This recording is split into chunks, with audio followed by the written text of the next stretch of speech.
নমস্কার বন্ধুরা, জিজিএইচ ফুড কর্নারে আপনাদের স্বাগত।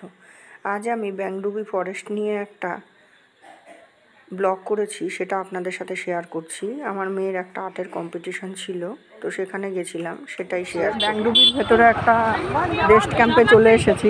এখানে হচ্ছে বাচ্চাদের একটা স্মাইল গ্রুপের তরফ থেকে কম্পিটিশন হচ্ছে, দেখে নিন। ব্যাংডুবির ভেতরে অনেকটা দূরেই চলে এসেছি। তো বেশ নিরিবিলি জায়গাটা, বেশ সুন্দর আর বেশ মনোরঞ্জন, দেখেই আপনারা বুঝতে পারছেন। তো এবার ভেতরের উদ্দেশ্যে রওনা হয়ে যাচ্ছি। দেখুন কত গার্জিয়ানরা বসে আছে।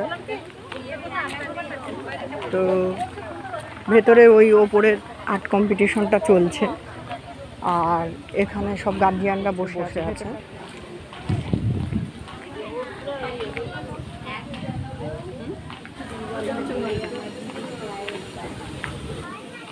তো খুবই সুন্দর, দেখুন কাঠের বাড়িঘর, ভেতরটা একদমই অন্যরকম। এটা ফরেস্টের ভেতরে, এটা ফরেস্ট এরিয়ার মধ্যেই পড়ে। তো বেশ সুন্দর, একদম বেশ ভালো। এখানেও লোকের বসতি আছে, এখানকার স্টাফরা তাদের ফ্যামিলি নিয়েও অনেকে থাকেন।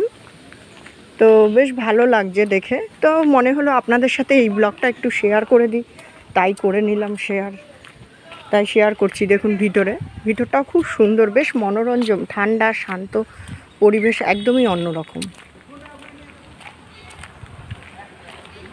আর আমি আমার মেয়েকে নিয়ে এখানে আর্টের একটা কম্পিটিশনে এসেছি। তো ওপরে আর্ট কম্পিটিশন চলছে, হাতে 1.5-2 ঘন্টা মতো সময় ছিল, তাই ভাবলাম বসে কেন সময়টা নষ্ট করব, একটু এখানের একটা ব্লগ করে আপনাদের সাথে ব্লগটা শেয়ার করে দিই। কিছু গার্জিয়ানরা এখানেও বসে রয়েছে।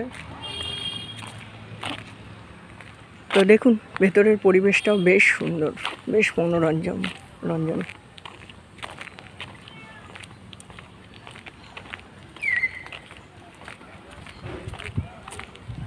কত গাছ, কত রকম, একদম অন্যরকম পরিবেশ।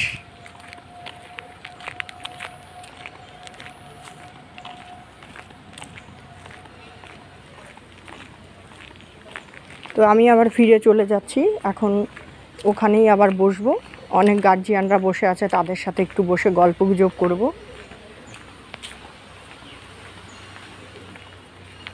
প্রোগ্রামটা শেষ হওয়ার পর সব গার্জিয়ানদের একসাথে সমাবেশ এবং কিছু ফটোগ্রাফি হচ্ছে এখানে।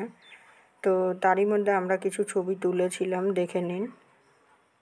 তো এই তো একটা ফটো, এটা অ্যাকচুয়ালি ওয়ার্ল্ড এনভায়রনমেন্টাল ডে হিসাবে করা হয়েছিল।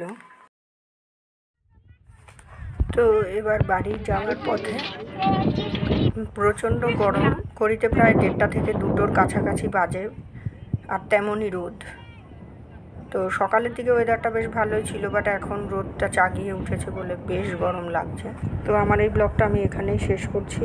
ভালো থাকুন, সুস্থ থাকুন, ফিরে আসছি আবার নতুন ব্লগ বা ভিডিও নিয়ে। ধন্যবাদ।